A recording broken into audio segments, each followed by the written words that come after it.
So this week we're at week 11. We're in the musculoskeletal system. The musculoskeletal, as you can see from the term, remember AL is pertaining to the muscles and the bones or the skeleton. We focus on both of those, and if you even look at your chapter in your textbook, you'll see this is a pretty big chapter.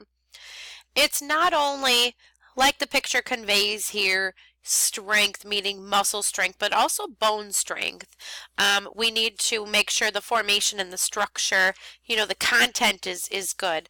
So there's a lot of anatomy and physiology here. They go through all the types of bones for us. Then we get to some vocabulary, and then we get to our blue boxes. So we have combining forms and then suffixes, more combining forms as well, and they're just regarding the bones, okay, just for the bones. Then we go to pathology, issues, types of joints, and then we have more blue boxes you'll find for joints. So we have combining forms and suffixes for joints.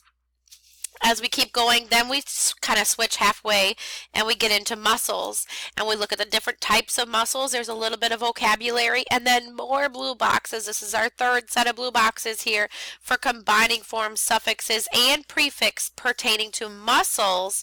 Then we have abbreviations, procedures, things like that, and then that's the end of the chapter. So really long chapter. Make sure you take your time.